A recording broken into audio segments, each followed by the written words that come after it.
Ladies and gentlemen, good day and welcome to Entertainment Networks India Limited Q2 FY22 earnings conference call.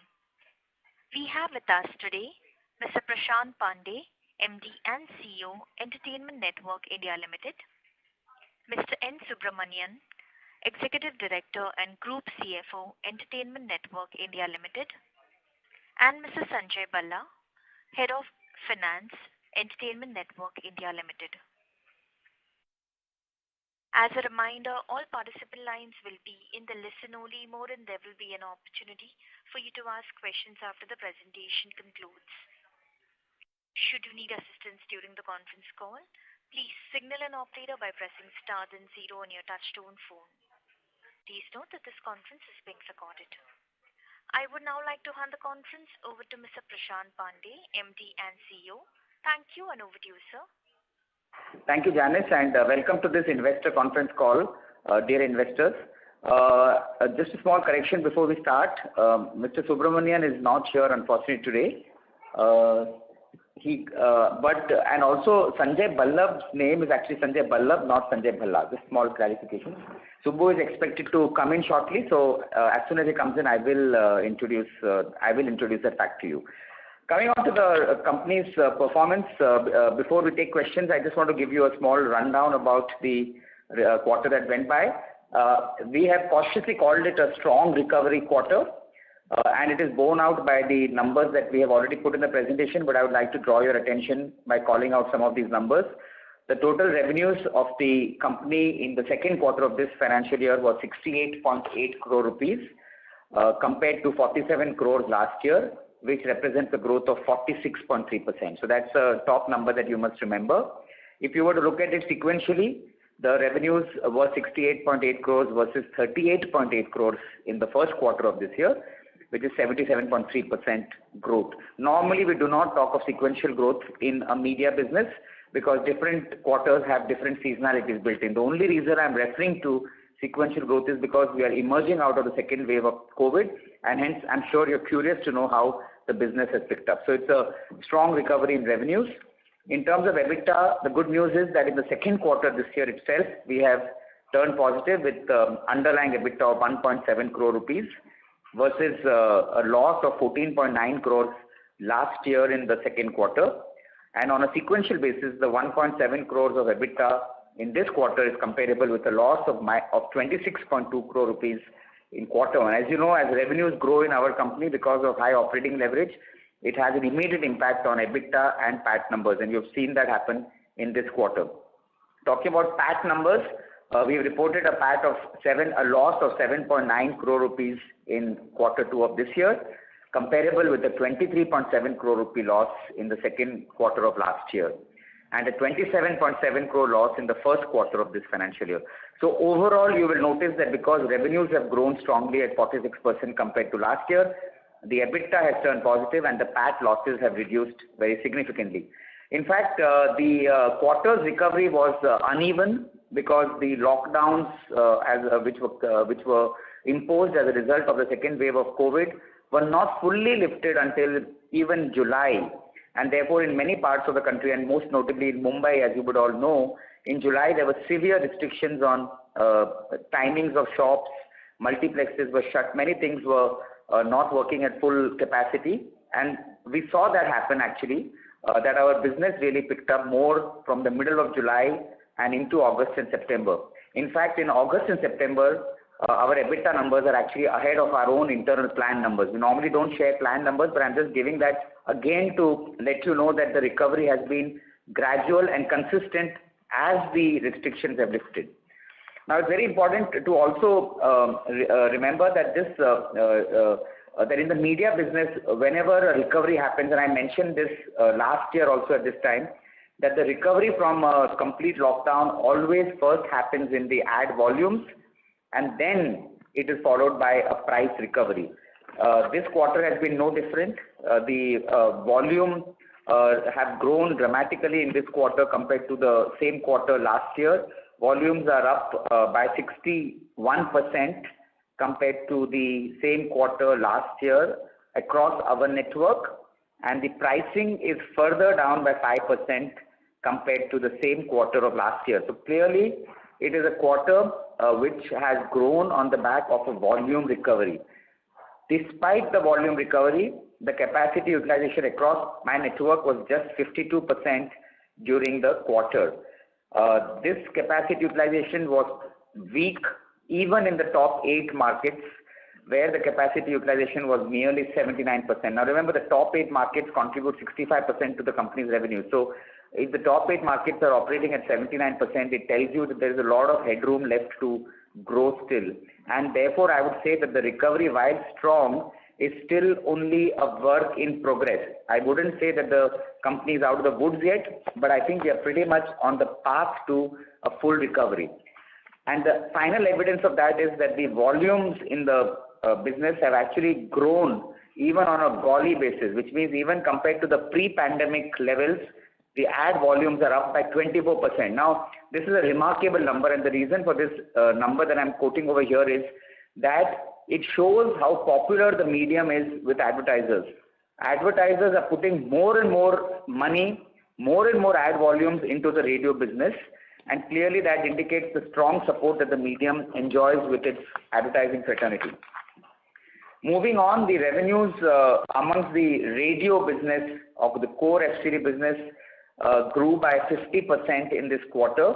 Core solutions business, and in that I'm for a moment only leaving out other operating income and the income that we earned from our advertising sales arrangement with TV Today stations last year.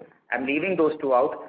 The core solutions business grew by 51%. So that shows how much strength both the businesses have demonstrated in the quarter. If I were to include other operating income as well as the TV Today numbers, then the solutions business has grown by 36%. Clearly, because other operating income has come in lower, and TV Today stations, the revenue contribution has gone off because we terminated the advertising sales agreement in August end of last year. Now, you would be keen to know which categories are doing well. The categories which have done well are durables at GOLI or growth over last year of 300%. Real estate has done 135% jump in volume in revenue contribution. Health and pharma is up 80%. Media and entertainment itself, the industry is up 77%. Remember, a lot of this business comes from OTTs because movies have been typically off because theaters have been shut in Mumbai till very recently. So it's mostly OTTs and the movies released on OTT platforms. Auto is up 71% despite all the industry's problems. FMCG is up 60%, BFI is up 50%, and so on and so forth. Important thing to note again is that these are strong volume growth numbers across a spectrum of categories. So it is not as if the recovery is patchy and only in a few areas. Of course, the exact percentage numbers are not the most important right now because it also depends upon what the base was last year. And therefore, to some extent, I would say that don't go by the individual growth numbers per se. However, please note that the growth has been fairly secular across different categories of advertisers. One very strong point I wanted to make is that the company has continued to maintain very tight control on its cost of operations. And I'm leaving out what the direct variable costs because they depend purely on revenues generated against those particular activities. I'm leaving those out because that's variable. I'm also leaving license fee out because license fee is again partially variable at least, but and it's outside of our control really. The cost that we can control, which includes everything else, which is people cost, electricity, rent, administration, travel, all those costs which make up basically the other operating costs as we call it, is up by only 20% compared to last year. Remember, revenues are up 46%, but we have kept the costs tightly controlled at 20%. Even this 20% has some one-off numbers built into it, and most notably in the HR head, last year we had a reversal of some MIP provisions of the year FY20, I'm sorry, which therefore kept the base of last year low, and then there were some one-off items which we do not expect to repeat in the remaining part of the year. So if I were to look at my projected cost numbers for FY22, which is including the next 2 quarters, For the full year of FY22, my projected numbers are representing a potential saving of 80 crore rupees compared to the pre-pandemic year of FY20. So to repeat, because of tight cost control, we have benefited in the quarter because the costs have grown by only 20%. But more importantly, because of the tight cost control, compared to the pre-pandemic number, the costs will be down by nearly 80 crore rupees. So this is something that we are gunning for, and we will ensure that that happens. Because remember, we are still not out of the woods. One doesn't know if a third wave will come or not, and one has to be prepared for any eventuality that may come up in the future. We don't know if a virus mutates, and all the vaccination success that we've had may be partially rendered ineffective, and therefore the company has to keep that provision in mind. Now let me come to the most exciting part of the narrative, and the narrative is that, as we've been telling you over the last few quarters, Mirchi is fast transforming and becoming a digital first company. Now to this end, as you remember, we dropped the word radio even from our logo Radio Mirchi about 3 quarters back. Now, in this transition towards Mirchi digital first, or what we are internally calling a platform company. So this company ENIL, which you know as Radio Mirchi, is going to transform and become a digital first company, and its digital offerings are likely to be like a Mirchi platform, which means that not only will we put content on the platform, but we're also creating a roadmap where we can have a lot of user-generated content which comes onto the platform, a platform where advertisers and content creators will be hosted together, and all the benefits that accrue to a platform operation is something that we plan to capture in ENIL. And all of this is going to unfold in the next 2 to 3 years' time. But in the meantime, let me just tell you about some specific timelines. Our platform launch, which includes app and web both, should launch by the end of this financial year, if not earlier. The international portion of that app will launch before the end of the year, so hopefully by January of 2022 we should be able to launch it.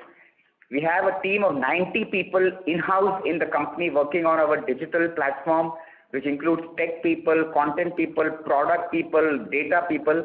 So today, if you come to my company, we look like a tech company. We are selling inventory of interesting digital players. For instance, we are selling Google inventory, we are selling Ghana inventory. Very recently, we have sold the YouTube inventory of a big South Indian music star when they launched a video over there. We sold the inventory for that. So we have developed expertise in selling online inventory. We are on our YouTube platform now, 13 million subscribers. We've got a massive following on social media. We have a massive content production underway on podcasts, which we will be launching on our platform before the end of the financial year, like I mentioned to you. We have a slate of celebrity-based video shows coming out, which again will be hosted on the platform or on YouTube, depending on when they are launched. And we have a whole slate of new business ideas, which includes EdTech, which includes B2C e-commerce, which includes live streaming, and which includes a lot of portfolio investments in companies that we are interested in and which operate close to our business of operations. This is where we plan to deploy the 205 crore rupees of corpus that we have. But since many of the people ask typically about our cash distribution policy and outlook, let me first tell you that as soon as the situation improves and we are seeing the COVID kind of retract hopefully from the country, our cash generation should begin again. And as soon as that happens, the board will sit down and take a decision on how to use the cash that the company will have on its hands. This is the narrative I wanted to leave you with. I'm opening the floor up, and incidentally, Mr. Subramanian has walked in, so he's available as well, and Sanjay Ballabh is here as well. So please, Janice, open the floor up, please. Thank you very much. Ladies and gentlemen, we will now begin the question answer session. Anyone who wishes to ask a question may press star and 1 on their touchtone telephone. If you wish to remove yourself from the question queue, you may press star and 2. Participants are requested to use handsets while asking a question. This is a request to all the participants to please limit your questions to two per participants only. You may rejoin the question queue if you have a follow-up. The first question is from the line of Nagaraj Chandrasekhar from Laburnum Capital. Please go ahead. Hi Prashant, congrats on a good quarter. So now that you guys have sort of fructified sort of what you plan to do with the platform and the launch date, could you give us a sense of the capex/cash spend on this going forward? And number two, how exactly it differs from the Gaana app, which is again a part of our parent company's stable? Thank you, Nagaraj. Fundamentally, Mirchi is a very different business than Gaana. Gaana is a business which is limited mostly to music streaming, and they have a world of their own to compete in. Mirchi as a brand is a brand synonymous with entertainment. And like I mentioned, we do entertainment in video format, we do entertainment in the audio format, and you may also know that we have got many IPs on ground, we have got television properties that we have created, and so on and so forth. So Mirchi is a much larger canvas of opportunity and play compared to what Gaana is. And we avail of the platform that Gaana is without actually duplicating the work that Gaana does. In a similar way, our content today, and I'm happy to announce that we have got content, our podcasts from Mirchi have been now offered to Spotify. They are available on Spotify. And therefore, like I mentioned, as far as we're concerned, we look at all music OTT players as partners, and we will work with all of them in the future. Coming to the capex question that you asked, the plans are underway. The board hasn't yet finalized. The management hasn't yet presented the final strategy and the budgets to the board. The board is yet to sit on it. I think that should happen by January of the coming year. But the digital businesses typically tend to be more operational cost heavy rather than capex heavy. And to that extent, we are in a better place because remember our digital revenues are actually quite strong in this company. I mentioned to you that it was 12% of our revenues in the last quarter. This quarter has come in at 9%. But we expect the year to end at 15% digital revenue. So we have a strong digital revenues line as well, and therefore we will keep a tight control on operating costs as well going forward. But again, I'll be able to share details with you only later.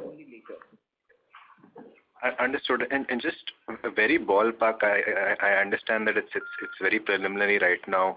But from what I understand, Gaana does a revenue of around 120 crores and has operating expenses of around 500 crores, which is of magnitude much larger than our existing business.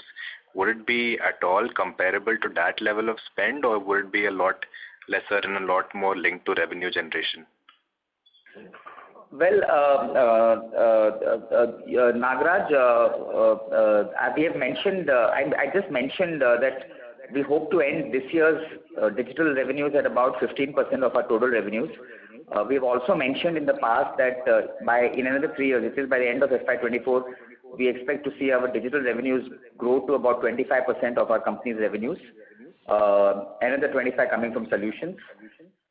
Now imagine if the company's revenues will grow and go past the pre-pandemic level, and if they go past 600, 700 crores, then 25% of that I think should be similar numbers as what we're talking about with respect to Gaana. But again, like I told you, our frame of reference is not Gaana.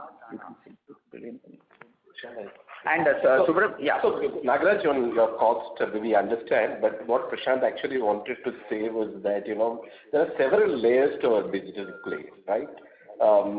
We will have our app, we will have our mobile web as well, right? Our site and our mobile web would be to sort of drive reach and distribution, and our app will be to primarily drive engagement. So what we are focusing, and there is also an international app that Prashant mentioned both in the television interview and also earlier in the call. So what we can, so there are multiple layers to that digital play that we have. That's why we are not able to share the overall cost. But the first layer would be broadly about around 20 odd crores of investment is what we see in the first layer. And with that layer, we would be able to release our international app and also our domestic app. And as and when we finalize our plans for the rest, which will also host third-party content, right? That's what the overall Mirchi platforms play is all about, which will have third-party content, which will have videos and lot more. That we are still we are still working on it. We are awaiting our board clearance. Once we get a clarity on that, we will share those numbers to you. But in the first phase, it's about 20 odd crores. Understood. That's very helpful. Just one small other question from me. It seems like we've done very well on FCT volumes, and you mentioned pricing was slightly down YOY. Our listed peer who reported last week seems to have taken another route of taking pricing up and seeing volumes grow a lot slower than the industry. Could you give us a sense of why you've taken this slightly different approach? Is it because we want to fill up the additional inventory we have in the newer stations? And is that why our overall pricing is down? And is the pricing in the metro stations actually up? Or what exactly have we sort of done here? No, Nagaraj, let me clarify. I think the data that you're talking about is factually incorrect. The data that we use comes from Airchecks, which is an industry body which monitors volumes in many markets, 18 markets across the country, which are the biggest 18 cities.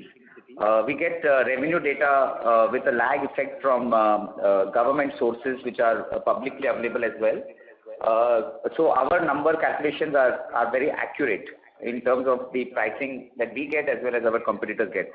So we have grown volume share versus our competitors, and we have also increased our pricing premium versus our competitors, including the listed one that you're talking about. So factually, I'm sorry, I cannot agree with the numbers that you mentioned.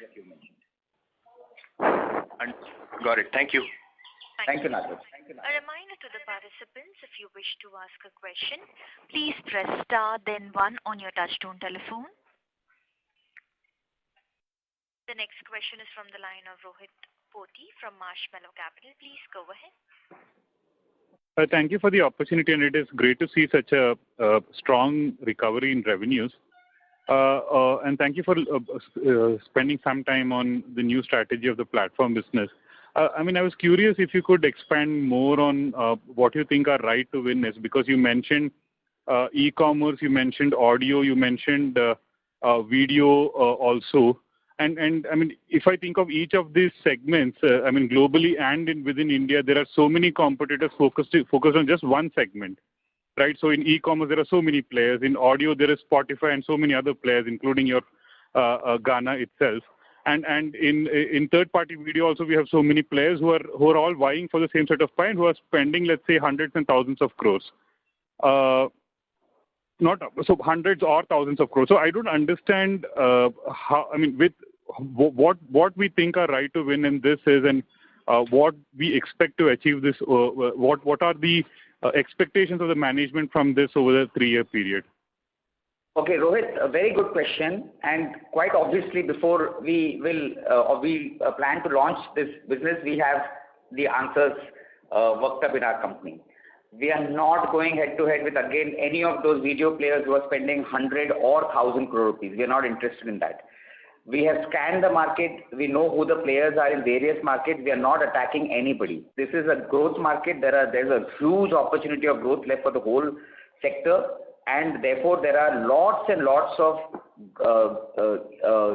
niches, and I would say bigger than niches. There are lots and lots of spaces available for brands to come and occupy.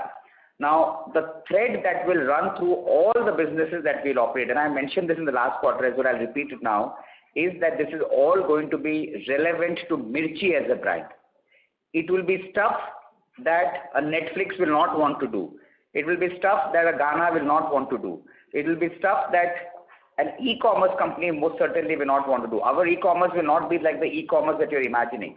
Our stuff will all be related to music, to entertainment, to the youth, to the vibrant, buzzing community of entertainment creators is going to be surrounded and around all of these areas.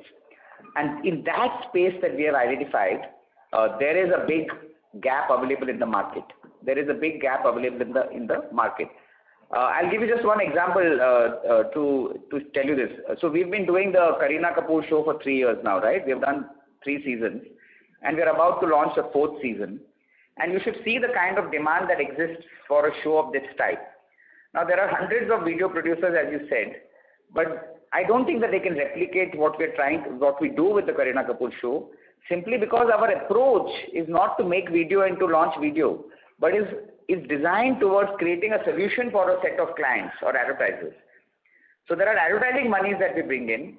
There are multiple media vehicles that we bring into play. Our 63 city network of radio is a critical part of this program that we do. This kind of thing creates a big guardrail around us, a wall around us which nobody can then penetrate and enter. So we are not even aiming to compete with the names that you're talking about. So our strategy is fluid right now, but is well thought out and is clearly driven by the knowledge of the kind of question that you already asked. Subbu? Yeah, so to add on to what Prashant said, Rohit, what we are doing is that when we talk about e-commerce, we are not talking about it in a generic sense. Right? We have over 13 million subscribers on YouTube network. Subscribers, okay? Right? Once we have our own app, what we can potentially do is we can do more transactions. Today we are 90, 95, 98% of all our revenues are ad revenues. We are looking to have some portion of the transaction play. That's what Prashant meant earlier by e-commerce. So ideally 15-20% of that if we are able to convert into some sort of a transaction play today, because we already are there in some sense through our influencer network. A lot of our RJs are influencers. Sorry, Prashant. Just to give an example of what Subbu just said, Rohit, remember 2 years back we did the Bryan Adams and the Martin Garrix concerts, right? And of course we learned our lessons over there. But just to data point, we sold tickets and F&B worth almost 30 crore rupees in those 2 events. But those were routed to external vendors, external platforms, and we had zero database on what happened with those 2 events. But in future, that's the kind of commerce we will do on our platform. And we will know our customers, we will gather data about our customers, and then we will be able to cater to the needs of these customers through more commerce. So our commerce, like I mentioned to you, will be more music, entertainment related. It's not the kind of e-commerce that you're talking about. Okay, that was very helpful. So just a follow-up. So what are the metrics or what are the signposts or guardrails, or whatever we have, like as investors, what do you want us to look out for in terms of if a strategy is succeeding or failing? Are there metrics which you will come out with once you launch the app and once you come out with a proper strategy document that you share with us, or is there something that you can share today? Yes. So, like in all digital businesses, there are in-between milestones which get measured and tracked, and those are, as you know, usage metrics, right? MAUs and DAUs. Those are reach and impression metrics. There are engagement metrics. Then there are transaction metrics. So these are all intermediary metrics which get measured even before the revenue trajectory starts and the profit path to profit is drawn out. Subbu would like to add to that. So, Rohit, if you look at the presentation, I think we circulated a little late today, so apologies about it. But if you look at the deck, you will see our digital revenues at about close to 10%, right? But if sort of you look at that number, it's all advertising. I think 1 year down the line, you will see a lot more transactions in that digital number. And when we sort of explain to you our strategy, obviously by next quarter we should be able to do that, right? So when we explain you our strategy by next quarter, we will give you a sense of what's the transaction number that we are looking at. Perfect. That was helpful. And sorry, the last question from my end is. Sorry to interrupt, but may I please request you to rejoin the queue for your follow-up, as we have people waiting for the turn? Sure. Yes, thank you. Thank you. Before we take the next question, a reminder to the participants again to please limit your questions to two per participants only. You may rejoin the queue if you have a follow-up. The next question is from the line of Siddharth Mata from B&K Securities. Please go ahead. Yeah. Hi, Prashant. So basically, just two questions. First of all, good set of numbers. And so just wanted to know about the digital solutions. Can you give me the EBITDA margin for the quarter? Well, I can give you the margins of our solutions business overall, and then I will give you the margins of our digital business. So margins for the solution business is there in the presentation. I needed the breakup because last quarter you gave the breakup of the digital and the core solutions. Just if possible. Is there, Yogesh? How much is 40%? How much is it? Where? No, gross margin first. Yeah, 37. Yeah, the margins of the digital business are 37.1% in this quarter. Comparable, yeah, 37.1% in this quarter. That's right. Yeah, that's right. And so basically, just wanted to know, so can you just add what so digital businesses includes what things? So basically, you have your YouTube, Yes. then you have all these IPs which go on YouTube, then you and other things because you do some multimedia projects or some marketing activities for different firms. So the digital initiatives that does come under the digital or it comes under the core solutions? Yes, I'll tell you. So, see, digital businesses house many products, right? But first and foremost, let's understand one thing that, okay, first let me tell you about all the different kind of products that exist in digital.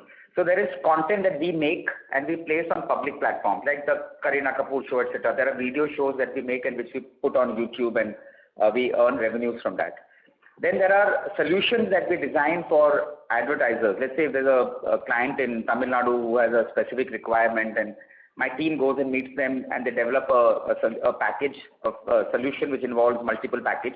Increasingly now what we're doing is we're putting many digital elements into the package. So we may put a video in, we may put our influencers in, we may put external influencers in, and we may put digital marketing components in.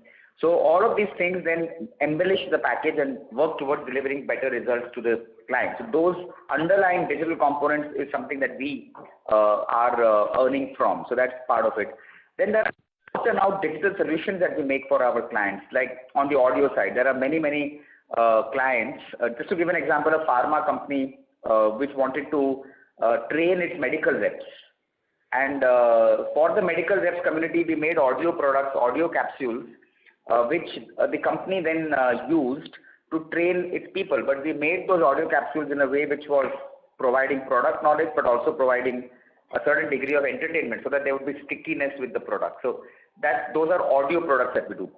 Another example I'll give you is that for many films that we do marketing for, where we produce a creative content using the stars of the film, and we place it on our Filmy Mirchi YouTube channel. And Filmy Mirchi YouTube channel, by the way, is the biggest independent Bollywood-focused YouTube channel with, I think, some 6.5 million subscribers, and it gets some hundreds of millions of views every year. So we put our content. So again, the idea is to develop a creative idea and then to put the product on either our own platforms or external platforms. So these are all examples, and then there are several others. But here is just one last thing before I ask you again, Siddharth, is that just remember that so far all the stuff that we have done has been with external platforms, whether it's YouTube or it's Gaana or it is some plain old telephone system or whatever.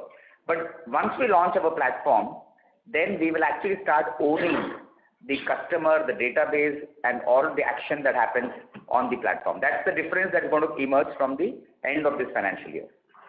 Okay. No, so basically my point is, so your Saregama Mirchi Music Award, that's a television IP. So that when it comes on YouTube, so the revenues you earn from that advertisement, that does come under the core solution business revenues, or that comes under the digital revenues? So whole YouTube revenues are in the digital revenues. Okay, so listen, you know that we don't own the music rights for YouTube, right? So all the content from the music awards that we place on YouTube, on our YouTube channels, we don't get any revenues from that because those flow to the owners of the music, right? We merely place the content. But but let's say I'll give an example. I think we get a couple of crore rupees from YouTube as advertising that YouTube generates, that Google, that's called affiliate advertising, that they generate on our YouTube channels. That is digital revenue, and that's a couple of crore rupees. As you know, YouTube shares very little with the content makers, and that's been our complaint point. And that's one of the reasons why we're creating our own platform. I mean, if you got the same number of views on our own platform, we would have been earning, I don't know, probably 50 times more revenue than what we get from YouTube right now. So yeah, but to answer your question, there are revenues which come from external platforms, which we do consider in our digital revenues. Okay, and my last question is basically, so your digital revenues in the solutions business, the digital revenues are doing really well. You're talking about revenue and recovery in radio also. So the major point, so international concerts you're not doing, but you used to do different on-ground activations and all. So post this vaccination drive speeding up and all, have you seen any on-ground activations or some events which you have started to do in the third quarter, or have you booked? There is some booking which has been done, or can you give some early trend for the core solution business revenues? Well, there is some action which is starting to happen, but it is very piecemeal. Now, remember, the first big action that has happened is the Uttarakhand government, which has organized the Char Dham Yatra, which I think is a trendsetter of sorts, because they'll be literally, despite all that they may control, there'll be lakhs and lakhs and lakhs and lakhs of people. I think there are states like Gujarat where they announced a limited version of Garba activity on ground. And though Mirchi could not organize its own Garba because of restrictions, because they had restrictions of I think 400 people per location, what Mirchi did is that we did a tie-up with several Garbas, packaged it together, offered it to advertising, and did a smaller scale activation featuring on-ground Garba. So we made an entry over there. There are some runs which are starting to happen. There is a lot of ambiguity still, and people are awaiting clear government directions on this side. So I think we will need to wait another quarter before on-ground actually begins in a bigger way. However, limited on-ground, where there is a small number of people who come together, has already started to happen. Now, whether it's weddings, whether it is small B2B, like, you know, I see a lot of posters up in Mumbai which talk about a wedding exhibition in Marriott or some B2B thing in Worli. So there's a lot of action which is starting to happen with limited gatherings. And remember, for many of our television properties that we carry on to television, like Mirchi Music Awards and Mirchi Cover Star and all that, the on-ground requirement is really small. So I don't think that will be a bother for us in the period of time that it comes up. But the large activities that we used to do, which was the Mumbai Marathon, the Delhi Marathon, our involvement, all of those places, all of that I think will still continue to remain subdued, even in the third and fourth quarter, I would imagine. Okay. So just an additional to this, so basically the 25% revenues, like your 3-year thing is that 25% of the revenues is going to come from the digital, 50% and 25% from the other core solution business revenue. Correct. So what will be the growth factors for that? So you have this television IPs and some other. So will these on-ground activation events and some concerts will lead to the growth to the 25%, or there is some other thing which has been which will drive the growth? So, Siddharth, what we have been trying to do since the pandemic began is to substitute the on-ground with equivalent virtual solutions. So, for instance, we never used to do R&R events, rewards and recognition events, HR events. Now we have developed a module and we're taking it to multiple companies where we're doing online R&R events for our clients, right? Similarly, there were concerts that were never done online. Now there are concerts that we are doing online as well. So there is a lot of substitution of on-ground with online, which has already happened. But remember, on-ground is a very critical component for a marketing manager in a company, because it allows them touch points and it allows them touch and feel, crowd interaction and all of those kind of things. So as soon as the pandemic recedes, let's say 12 months later or thereabouts, so 6 months later, on-ground events will definitely make a comeback. There's no doubt about that. And those will also be part of the 25% of the solutions business that I mentioned to you. So yes, they will still be a part of it, but they'll be in a smaller quantity compared to what we were envisaging pre-pandemic. Okay. Thank you so much. Thank you, Siddharth. Thank you. The next question is from the line of Dipen Shankar from Trustline PMS. Please go ahead. Good evening, everyone, and thanks a lot for the opportunity.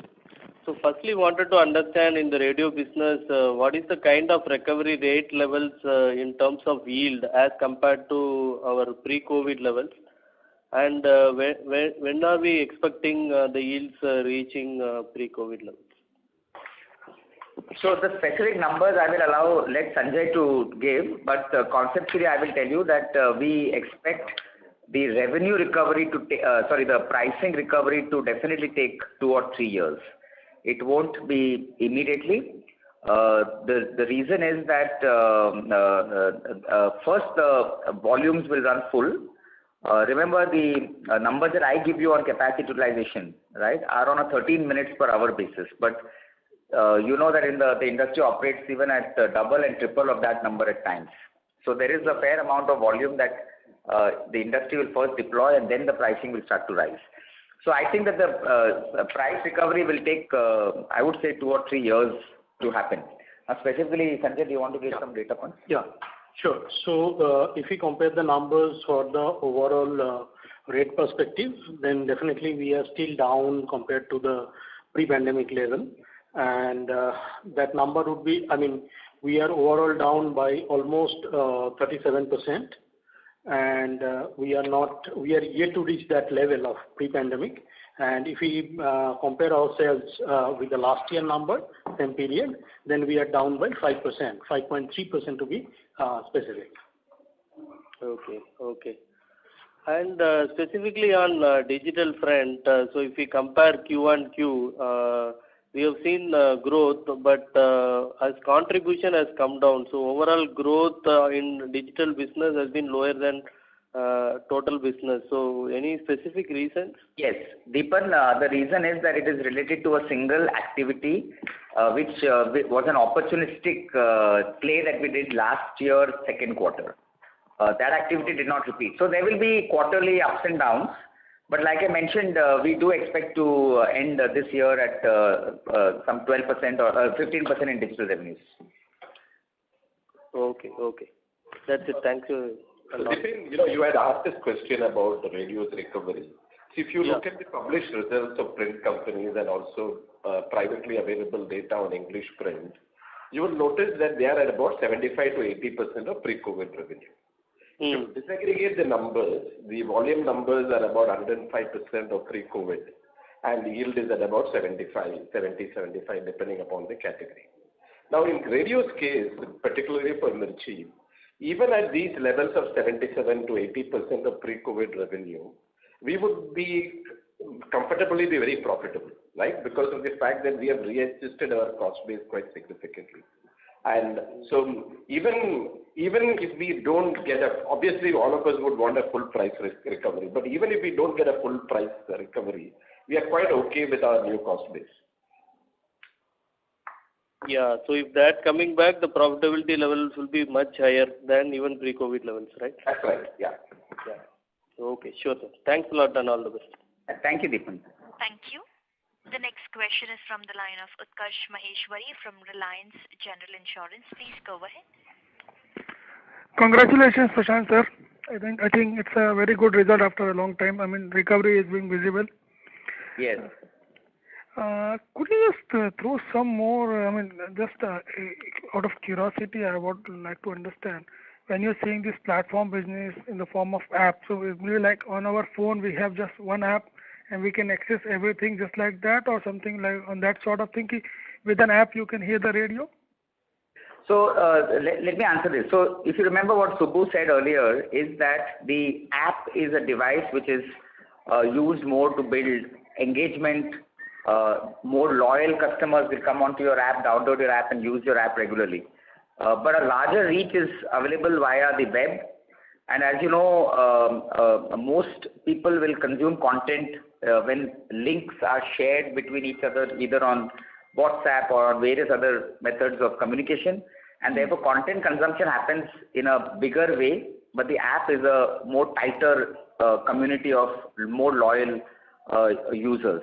So the app is a critical element of our play, and the app will contain several things. It will definitely contain audio stories, different types of podcasts, etc.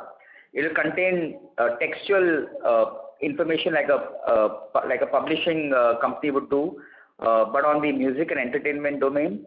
And it will also contain fair amount of video that the company will produce. And again, to clarify, we are not in the same area of operation as the video OTT players. We have no overlap with them at all. We will be creating mostly shorter format video content, etc. that we will put on the platform. Now, you asked a question about whether we can stream radio on our platform or not. Well, it is work in progress. Currently, we are not in a position to play because of restrictions, or rather very difficult demands from the music industry on royalties. But there are a couple of solutions that are being worked out. I think in a limited way, we will test the waters when we launch the app by March or April of the coming year. So yes, we will have a few limited radio stations with music playing on our app as well. But as I told you, it will be a step-by-step progression in that direction. However, like I mentioned earlier, we will launch the app in the US in January or February of the coming year.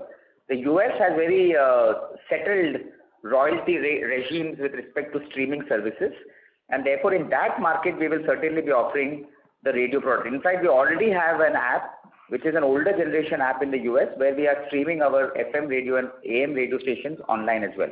So we will begin with that for sure, but whether we are able to make a big play of it or not in India will depend upon how things develop from that point on.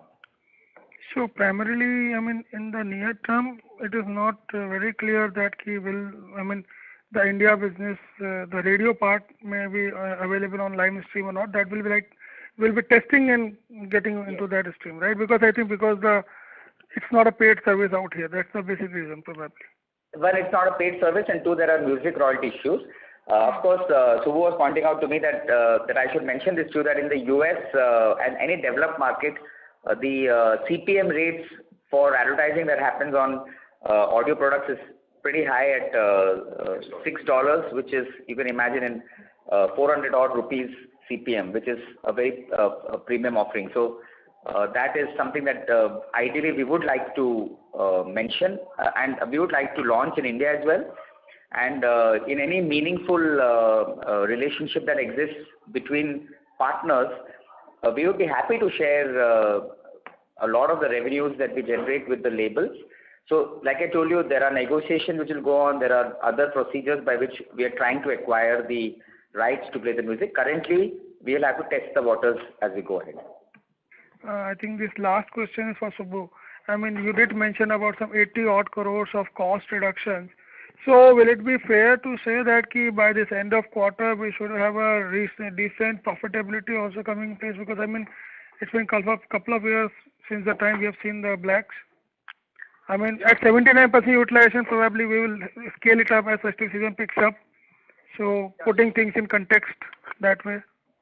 Utkarsh, we have not fully recovered, but despite that, because of our lower cost base, we are already at about 10 crores of EBITDA during the quarter. As and when we see the revenue ramped up, because as Prashant mentioned, the current quarter, July was not a good month at all. The numbers that you see are essentially negative for July and strong positives in August and September. So as the recovery progresses fast, you will also see that increase in numbers in our P&L. And our solutions business is now coming at a much higher margin. You have the comparative data now for 8 quarters, right? We've been giving that data in our deck. So you'll find that is also trending up. So I mean, the road to profitability should happen, but maybe again, we have to see how fast the ramp up happens. I mean, as you mentioned in the opening remarks that all the sectors have been firing well. I think there was no comment on the government side. I mean, is that also firing the similar way, or is it on the lower side? Well, I think government revenues have grown by 40% compared to last year. But remember, the base was already low in the... last year that was completely blank. So even there, central government has grown only by 26 odd %. But state governments have grown far faster. The state governments are playing a bigger role in of late. But if the central government starts to fire, then that will be a big boost. Okay, fair point. I think the price you have already said it will take 2 to 3 years. But have you seen any kind of steps from the industry, to increase up the yields and all, as now things are improving, or I mean, still people are only pushing hard for the balls No, at the Utkarsh, industry level?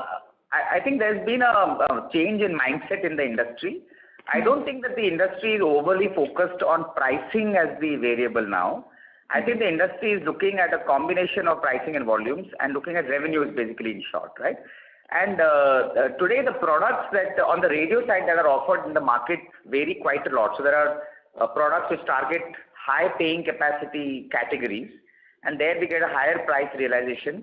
And then there are categories of clients which we call hit and run clients, where basically come in for a short period of time, burn a lot of inventory, and then they just vanish for the rest of the year.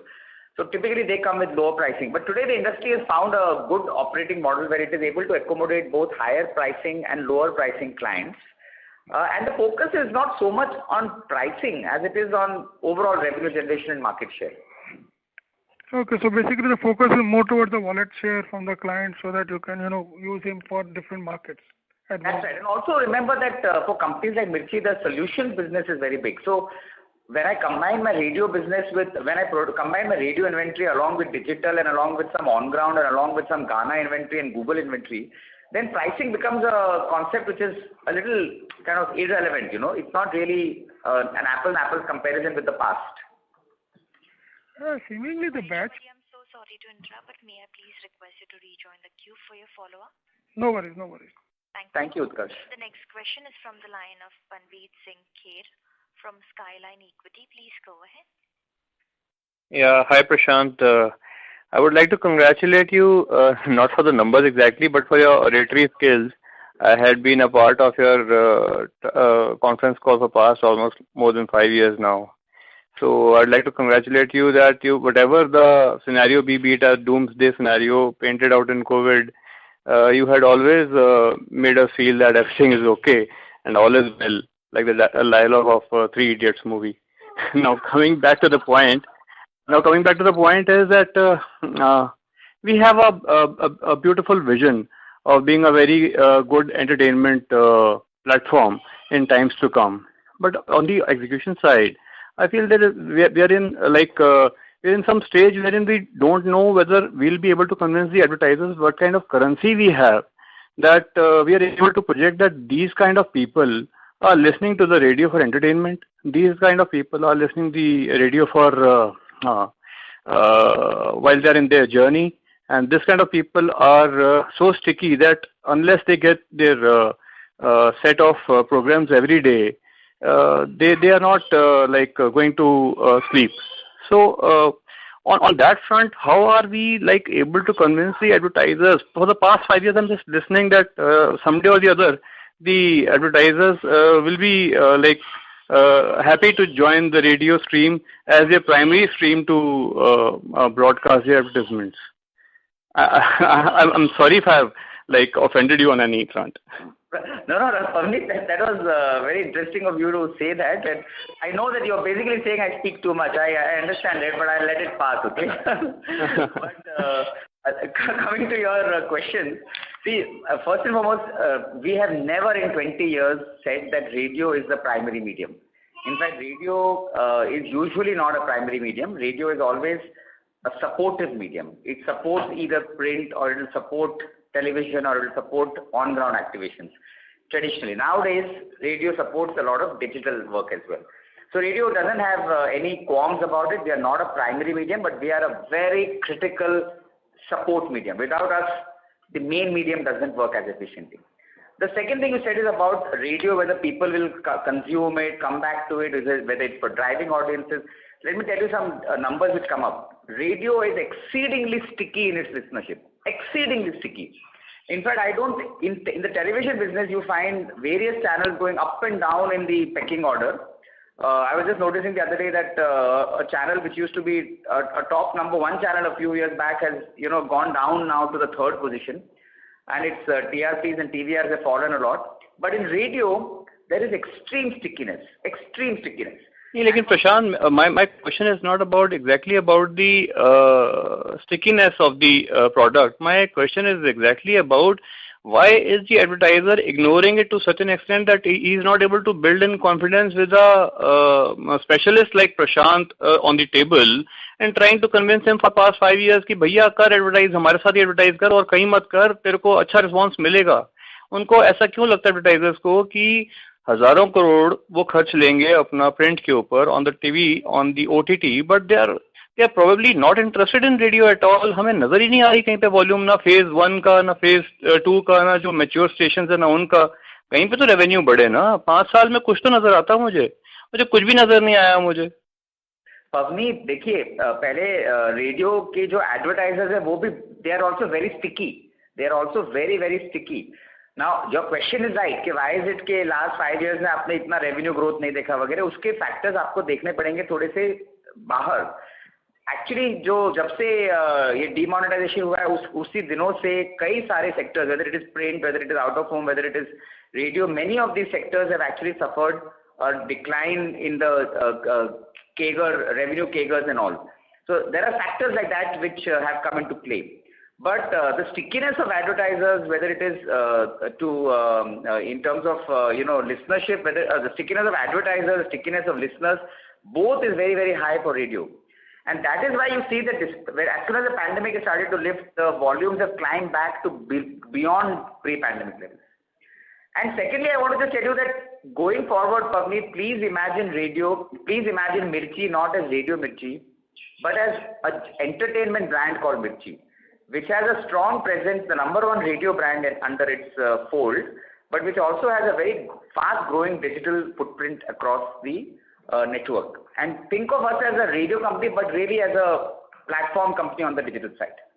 Okay, what sort of like cash generation should I foresee over the next like 3 to 4 years period? How much should we be able to add to the kitty of 210 crores, whatever we have?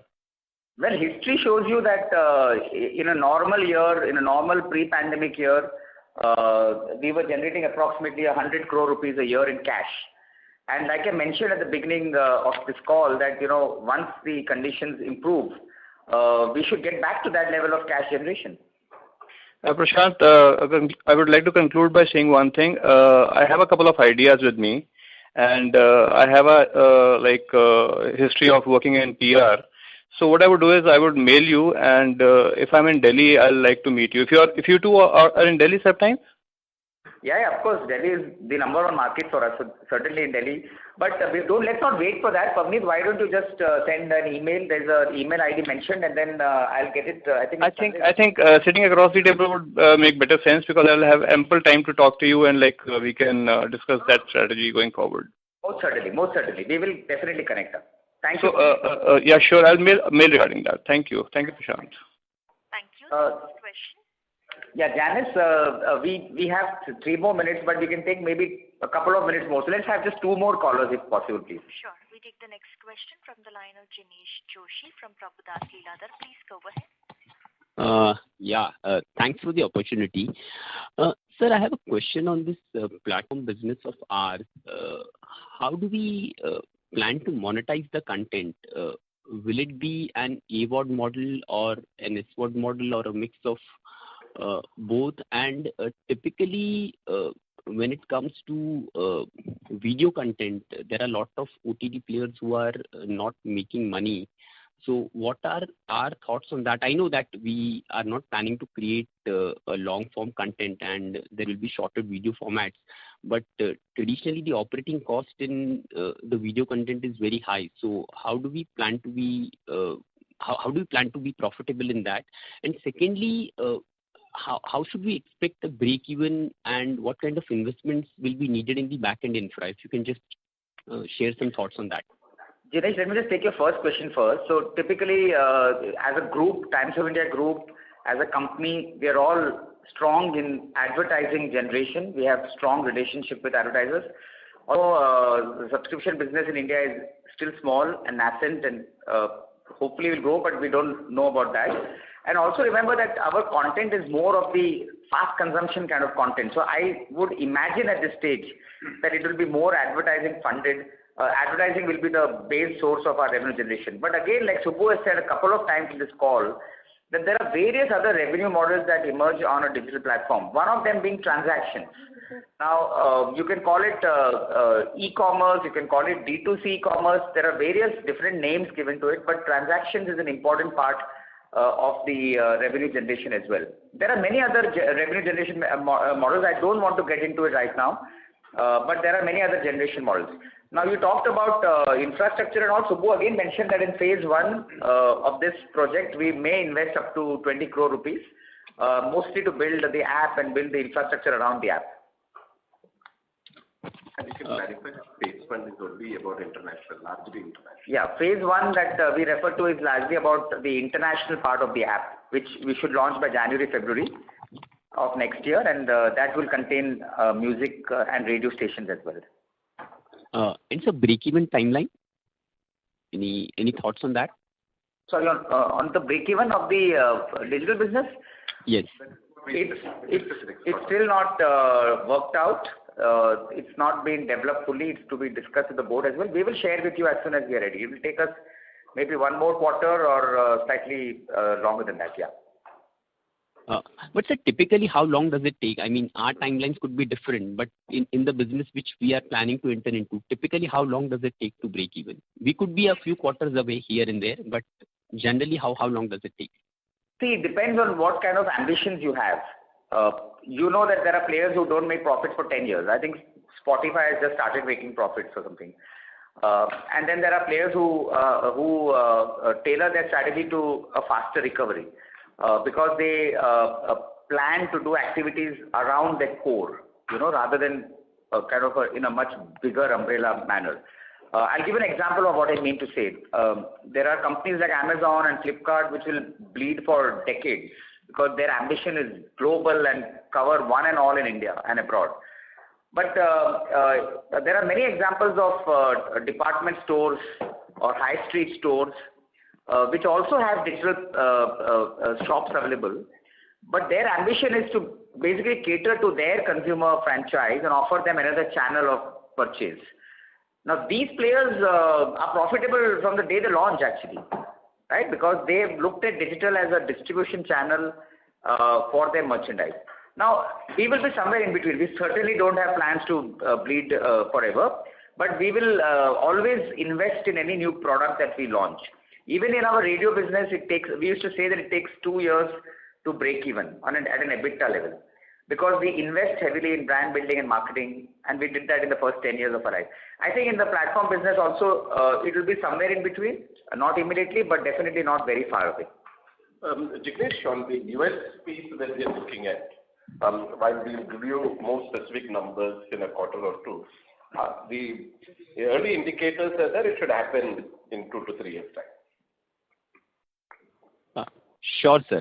Thank you so much. Thank you, Jignesh. Janice, one last question, please. Sure, sir. We take the last question from the line of Nagraj Chandrasekhar from Labrador Capital. Please go ahead.